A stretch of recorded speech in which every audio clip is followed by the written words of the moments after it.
All right, so are we here again? Let's hope not. Now I'm going to speak in a way that is somewhat coded and somewhat specific. I think the people that watch this will figure out what I'm talking about. But in 2008 they called it a financial crisis, right? Well, to me, this thing's been going on since the year 2000, pretty much, because in the year 2001, all summer I was reading articles about how the reality of the U.S. productivity boom is not a reality. And the productivity boom is what was used to sell this idea that we don't have any inflation, we can have low interest rates, and they called it the Goldilocks economy. They always say that when shit is near the end of a business cycle. It's like I'm young enough to be confused, but I'm old enough to have seen the cycle. So 3 times I was observant at the time. Like, it was in my early 20s. I was just trying to learn about money and finance and stocks and stuff. And so I was reading lots of articles, and they said, we have a Goldilocks economy. Interest rates are low, but interest rates are low is not necessarily good because you put money in the bank and you don't get anything. So if you're a saver, that's not necessarily good. And basically it was the tail end of a cycle that's been going on almost as long as I've been alive. And it ended, I think, recently. So I'll work my way from there up.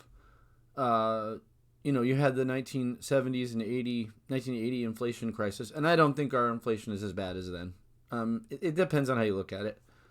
But you could make the case, but it's different for reasons I can't get into for this video. But we in the year 2001.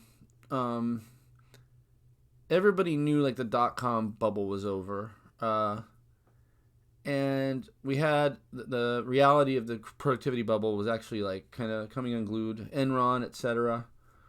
And something happened, right? A couple buildings came down. Oh, now we got an excuse to spend a lot of money. All right, there's my tinfoil hat. Well, I'm gonna take it out. I put my tinfoil hat on for 2001. I'm going to take it off now. And the interesting part about this is all these 3 times, I got something in the mail called a stimulus check. Free money for doing nothing. Very interesting. So 2001 got like a $200 or $300 check or something. Then you get the event that changed everything. And now you got to take your shoes off to get on an airplane and all that, right? All right, then 2008, I said it's a mortgage crisis. Now I can take the tinfoil hat off here because there isn't anything conspiratorial to talk about. There wasn't really a mortgage crisis. There was for some people, and there was a lot of problems, but you could have easily let those houses foreclose and or just have the Fed buy the loans and bail out the homeowners and just say, we'll give you a lower interest rate or something. You could have done that, and it would have been like burp. It wouldn't have broke the Fed or anything. It would have pissed people like me off who were renting and saving. In fact, they sort of did that. Not quite the same, but they played some games at the houses. Like, it was not that easy for me to get a cheap house after the mortgage crisis. That was my game. I'm going to get a house when the shit collapses, I did, but not what I wanted. I want something in a first-tier city. Instead, I got out here. And I got cheap. People are jealous. And that's going to get to where I think about what I'm doing to prepare about this thing. I don't know how it's going to play out, but this is what I'm doing. But so then you get 2020, and in 2019, I was getting into all these arguments with Trumpers because they're like, "It's the best economy ever. It's the best economy ever," and I'm like walking around seeing homeless people like sleeping on the sidewalk. I'm like, this can't be the best economy ever. Well, they're on drugs. Yeah, but why are they living a life like that? Like, you don't do that unless you've got no other hope, no other nothing. No, I don't believe that. I don't believe people turn to terrible drugs like that to put them on the street unless they have something really fucking them up. At least in mass, right? Like, there's obviously some people who are naturally going to get addicted to drugs, but seeing all these people on the street, and not all of them are. I have met some of these people. I have given stuff to people and then seen them at the grocery store like 2 hours later. Like, they're not buying drugs, they're buying food. So no, I don't believe that. Sorry. So then we have the T-Man gives out people. I got like $1,200, then another $1,200. That all came from the T-Man, right? The big orange guy. And I don't understand why his fans give him a pass on that. That was obscenely terrible to just pass out money like it's candy and put his freaking name on the thing. I mean, the same people were telling me I was a communist for thinking of voting for Bernie Sanders. The same freaking people. Same exact people. Yeah. You guys, I just believed in I'm kind of a Euro socialist, but we need capitalism, kind of thing. That's kind of what I am, but no one, after seeing 2020 and the way the government creeped into people's lives so hard, I have to side with the libertarians, right? I mean, what am I going to do? Stuck with you fuckers for now, because these people aren't sensible. But yeah, now what I did financially, and this is not financial advice, by the way, what I did, my major positioning changed in 2022, I believe. Yeah. When Russia invaded the Ukraine, I considered that a significant world event. So, and I saw an opportunity because everybody was talking about how, prior to that, how like oil stocks and gas stocks are stupid and everybody's going to drive an electric car and Elon Musk and blah, blah, blah, blah, blah, blah. And I mean, this is bullshit. That can't even work. Like, you guys, I can do like, you could do like math on a piece of paper probably that could prove it didn't work if you're smart enough. I mean, I can just use my head and understand what it takes to build those cars, what it takes, the electrical grid, and also the state of California itself. It has the power outages. Power goes out all the time. Like you already can find videos of people like charging their Tesla with a gas generator. So I said, this is all bullshit. So but considering that like there was uncertainty with the war stuff, I went to cash and then I bought into energies and commodities. I have some mining stocks, some gold mining, but not that big into gold mining or gold itself because it's like, okay, if we have a deflationary collapse, gold will go down. So will energy, by the way. But, at least it produces they earn a dividend and, if society is going to exist, people are going to need oil. For the rest, anybody who's listening to this life, unless this YouTube lasts 300 years, you're going to need oil, right? So I bought that, and then I went to cash because I think that like everybody's just going crazy, and the Fed would have to put pull the punch bowl away. They had to dampen this shit, right? And they have, and they know they have to do this. They know.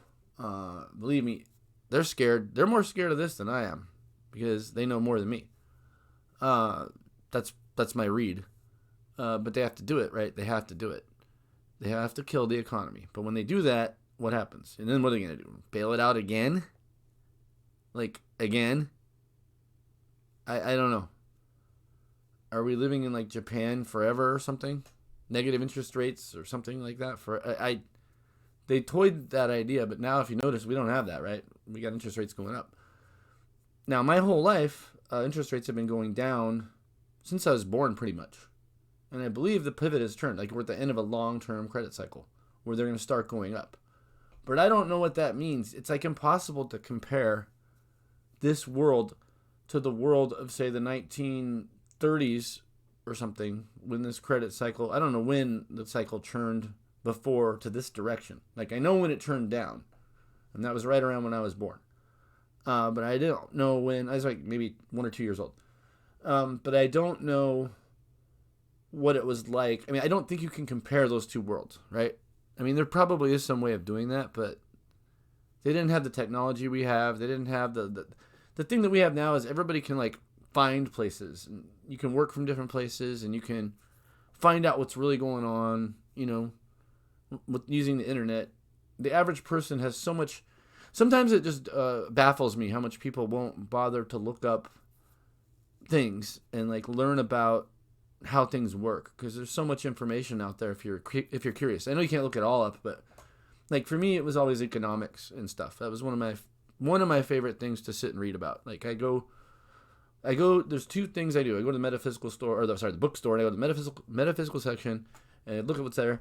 And then I go to the business section and then I have I usually buy something from the business section, believe it or not, 9 times out of 10.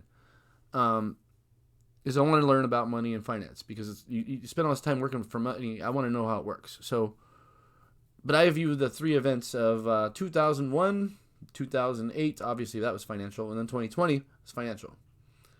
But yeah, 2008 was, again, going into it, I thought that it was going to be a crash and real estate was going to collapse and I was going to be able to buy a house with cash, something like that.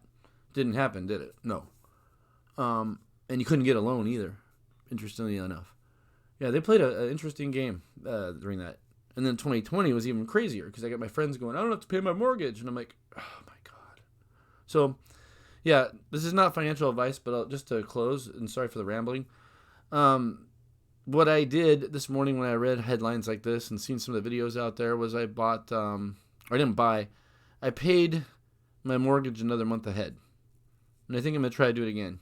And then again. 3 months ahead. I had this going for a while, and then I fell back on hard times, so I let it lapse. But, and then I kind of forgot about the concept. But the idea is here, if they have some stupid system-wide shutdown, and try to claim, blah, blah, blah, you don't have to pay your mortgage. It's like, well, I already did. Not pay it off. I don't have the money to pay it off. But I want to be ahead 2 or 3 months. If you think about it, it's like saving because you're going to make that payment, right? Like, why do you save money to pay for your house, right? Or your rent. You could even do this with your landlord, maybe if you rent. But possibly, you're going to kick that your apartment. But if you're in a rental, it's like a different situation. It's like, all right, kick me out, bitch, or whatever, right? I think they'll just let you live in there rent free. It's a landlord's problem at that point. I'm talking about the banking system. When you deal with the banking system, you want to be. If you have a mortgage, you want to be ahead on that thing. Pay it 2 or 3 months ahead, and it's not financial advice. That's what I did, okay? And then, if they have some shutdown or some bullshit and announce some new system, I can be like, well, hey, I'm already ahead. What do you mean? I'm solvent, Yeah, that's kind of... And the other thing is, by the way, the best place to store your food is in your neighbor's belly. Having homies is more important than having canned food. It's good to have canned food, but having homies that got your back and you got their back, that's more important. I've invested a lot of time and money into my neighbors, but I like them anyway. So, I would have done it anyway, but it's an important thing to have homies in your hood, That's the Ghetto Gardener with the financial update.